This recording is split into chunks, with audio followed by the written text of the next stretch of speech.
The chelik of a person that we call HaKadosh Baruch Hu, that's Ratzon Hashem, that's within you. Ratzon. Nothing stands, nothing stops in the way of Ratzon. Is a Maisa, Rav Meshulum Eigra, Talmid Chacham Gadol, the Rebbe, the Ktsaisen and the Sivas, that should be enough. There's a Maisa that he told over. Once two businessmen came to him for a Din Torah. They were driving through town, they were staying overnight, they came in, they had a Shaila, a Din Torah. It was a very difficult Shaila. He told them, he needs a day or two to look through the sources, to pass it. No, they said thank you, but they were businessmen traveling. The next day they left. They returned to that town. In that town, there was a young Rav. The young Rav had just started on a shtella, just began as Rav. These two businessmen came to him, and they asked him the same shayla. So he told them, give me a few minutes, I'll go into the study. He went into his study, we had his svarim. 10 minutes later, he came out, and he gave them a psak, and makairis, and rayas, finished. So these businessmen were proud. He had a new young Rav. In 10 minutes, he polished off on makairis and rayas. Rav Meshulum Eigra didn't know. So they wrote a letter to Rav Meshulum Eigra, and they asked him to write down the makairis. They sent it to him, the psak. So Rav Meshulum Eigra was astounded. 10 minutes to come up with such a psak? Incredible. So the next time he was passing through this town, he stopped in to visit this Talmid Chacham.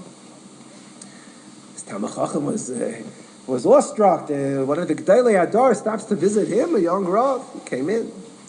He told him, it's incredible, this psak, it's a clear psak, rayas, makairis, the whole business. I'm amazed.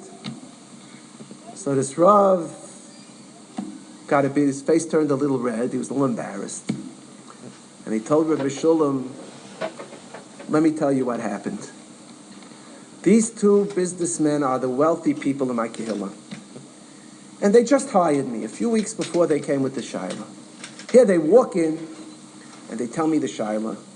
I had no clue, no idea where to start looking, where to finish looking.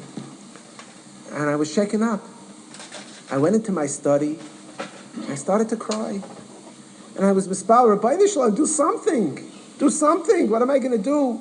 The whole shtella and all my learning, all my effort, all my yigia, where's it going to go? Sometimes even the big Talmid Chacham, he has a hard time with a shayla. He said he was standing there and he was mispalel and his hand was on a sefer. He pulled out the sefer, opened it up, and he found exactly that shayla, one of the Tshuvas Svarim. And he read it, and he quickly copied the makairis and the rayas. And 2 minutes later, he walks out. He has a psak with makairis, with rayas, finished. So he was a little embarrassed from Rav Meshulum Eigra from this. And Meshulum Eigra said, you don't have to be embarrassed. He said, it's not a chiddush to me. When a person has the right ritzainos, the right drive, the right shukis, the right reasons for wanting something, the supernatural happens. It happens. You need ratzon. After ratzon, you get a mitzvah. Things come, they come on their own. This is the musar. The bayis bihi b'naisei was built by itself, but it was built by Shloimeh. Because Shloimeh and his people, they're ritzainos, that shukais, they caused something supernatural to happen and the Beis Hamikdash to be built. Everybody.